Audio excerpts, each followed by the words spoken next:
Төркінсіз келін. Ежелден қазақ төрт түлік малдың жағдаймен көшіп қонып, қыстау мен жайлаудың арасында түтін түтетіп өмір сүрді емес пе? О шеті мен бұ шетіне 6 ай жүріп жететін кең даланы бізге көздің қарашығындай сақтап жеткізгенде, мұра етіп қалдырған да әулие абыз данышпан бабаларымыз. Сол кең даланың ана шеті мен мына шетіне көшіп қонып жүріп, келін алып, қыз ұзатып, құда жекжат арттырып, күйеу 100 жылдық, құда 1000 жылдық, қыз өрісің, ұл жемісің деп, даналық сөзді өмірдің өзекті шындығынан өрбіткен бабаларымыз не деген данышпан етті.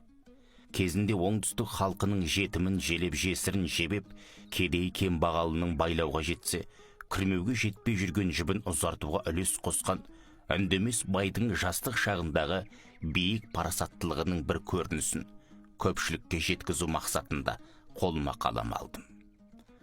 Малына сенген қарапайым қазақ астықты көбіне өзбектерден сатып алып отырған. Үйір-үйір малын күн жылынып, көктем шыққаннан күн суытып, қыс түскенше Ташкент, Самарқанд, Бұқара, Хиуа базарларына апарып сатып айырбастап астық, кездеме, өрік, мейіз керекті заттарын әкеледі екен. Үндемес әкесінің малын бірде Ташкентке сатуға алып бара жатады. Жолай далаға қонып, арасында күн райы бұзылса елді мекенге қонып, базаршылар Ташкентке жақындап қалады. Ерте көктем кезі болса керек, жауын шашыннан қорғанған базаршылар алдарынан кездескен ауылға қонуды ұйғарысады. Базаршылардың үлкені есін білгелі, үндеместің әкесінің малын сатып, керекті тіршілікті атқаратын қария кісі екен. Жолды да, елді де, жерді де, елді мекен ауылды да жеті қараңғы түнде тауып баратын қасиеті болған. Қардан асып түсе бергенде, алдарынан жұпыны шағын ауыл кезігеді. Бұрын бұл жерде ерте көктемде ауыл болмайтын, шамасы қыстап шыққан ауыл сияқты. Ауыл сыртында азғантай ірі қара мал бар, азынаулы қой ешкілер жүр. Базаршылардың басшысы қария үндемеске қарап, «Мына ауылдың кімнің ауылы екенін анықтау керек» дейді. «Қалай анықтаймыз?» дейді үндемес. «Қазір көресің, ол өте оңай шаруа» деп қария атын сипалай қамшы салып, озыңқырап оқшау шығады. Ауыл шетінде қой қайырып жүрген ересек баладан ауылдың кімдік екенін сұрайды.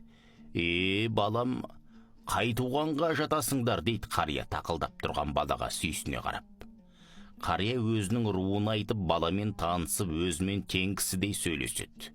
Ташкентке мал айдап бара жатқандарын, осында қонуда ұйғарып келе жатқандарын айта келіп, «Сендердің ауылдарыңда біздің елдің қыздары жоқ па?» деп балаға мейірлене қарайды. Сәл ойланып тұрып бала, «Жақып көкемнің үйіндегі жеңешем сіздердің руларыңыздан, себебі жеңешемде Түркістанның қызы деседі. Содан соң өмірі төркін іздеп келмеген. Сіздер іздеп келе жатырсыздар ма?» дейді.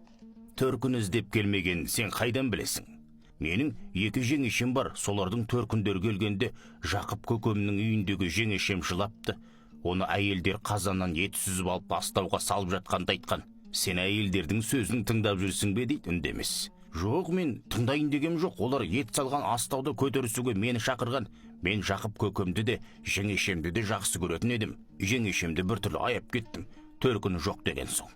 Біз жеңешеңнің төркініміз» деген сөзді қария кісі айтып, «Мақұлдайсың ба?» дегендей үндемеске қарағаны сол, бала ауылға қарай құнанын қамшылап, сүйінші сұрауға шаба жөнеледі.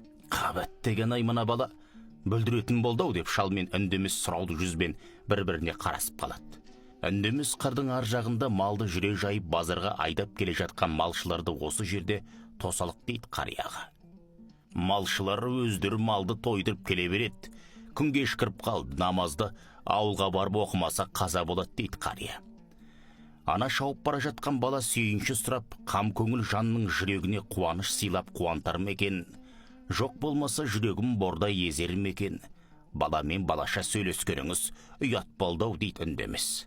Ауылға қарай торы төбелді құнанға мінген бала шауып барады, артына бұрылып қарап қояды.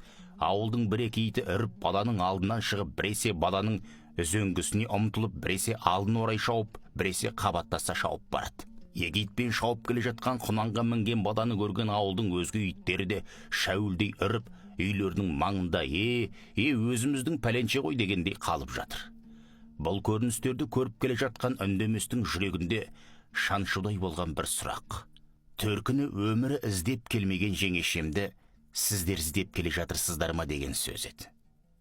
Сүйінші сұрап құнанын қамшылап кеткен бала ауылдың арғы басындағы үйдің алдына жеткенде, үйден жас әйел жүгіріп шығып, жалт бұрылып үндеместер келе жатқан жолға қарап, үйіне асығыс кіріп кетеді.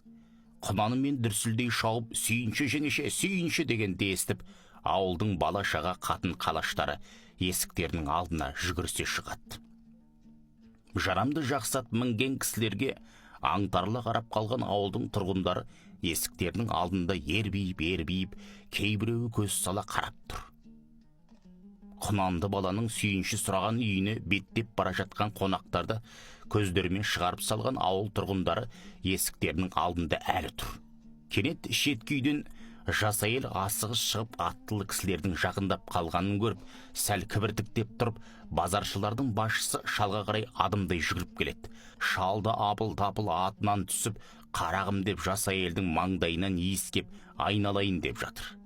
Үндеместе артынан іле-шала түсіп, шалмен көрісіп тұрған жас әйелге жақындай келе көрісіп, амандасып маңдайынан иіскеп, жауырынан қағып, ағалық танытып жатыр.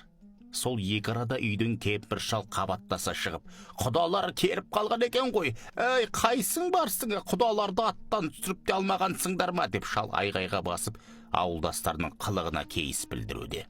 Өзі таяқ сүйеніп әрең тұр.